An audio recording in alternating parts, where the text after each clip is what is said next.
it is Gina Range here from the Range Clinic in Kenilworth, and this is our third video now talking to you about different things that you can do when you run to improve your running and to lower your risk of injuries. And I'm all the way over here this week because I want to talk about legs this week, and I need a bit of space to show you what I mean. So one of the things we see when we watch people run is that some people run like this. They cross their legs as they run. And this can be quite a problem. And that's down to the glute muscles, the big muscles of your bottom.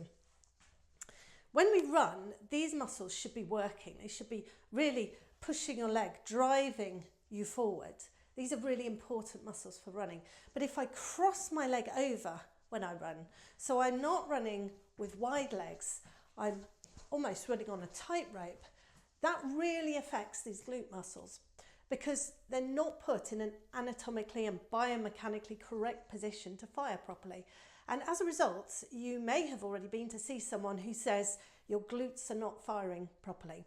And that's why you're having problems, and that's why you're getting pain.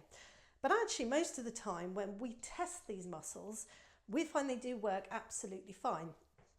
So in our clinic, we will muscle fire test you. So we will check what is firing in which order down your leg. So when you run, when you do this movement, we should get a firing on the hamstring, these muscles at the back of the leg, followed by a firing of your glute, followed by a firing of the muscles on the opposite side of your lower back.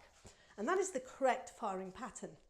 But quite often people's firing patterns are not correct, and often this is because the muscles are too tight. Now if I take your leg and I move it across your body, I don't know if you can see that, if I bring it across my body, what I'm doing is effectively, I'm putting this glute muscle under a stretch, and a muscle that's under stretch cannot fire very well. And so what you see when you run is the pelvis will drop. As you load one leg, you'll get a pelvic drop. We call it in Trendelenburg, but ultimately it's a sign that the glute's not working properly, and it's a sign that the core muscles aren't working properly because the pelvis isn't being stable.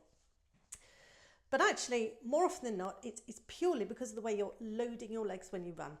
So this is my tip for you this week. What we want to do is try and run with our legs about hip width apart. Now, when you start this, you're going to feel really weird. You're going to think you look really odd, but honestly, you don't look odd at all, I promise. Sometimes if people find this really, really tricky, I will suggest that they go and run somewhere where there's paving slabs, and they try and keep one foot in one slab and the other foot in the other slab.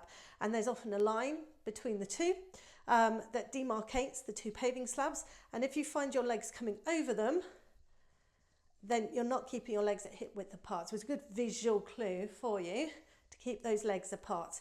And if you run with your legs hip width apart generally all the time, so your legs don't cross, your knees don't bash together. Some people say their heels actually catch. They sometimes catch themselves on the heel and almost trip over. That means you're running with your legs too close together, and we need to bring them apart. By bringing them apart, it will wake up the glutes. They can actually do their job. It means they will fire you on better. You'll have a better response and more efficient at your run, and of course you won't create yourself problems with messing up the fire patterns down the back of the leg. We won't get the pelvis doing this, which can cause all sorts of back pain problems, hip problems, and we'll have just a more efficient gait. So give it a go, see what happens, and as always, if you need help with your running, book on in and we will have a look at you.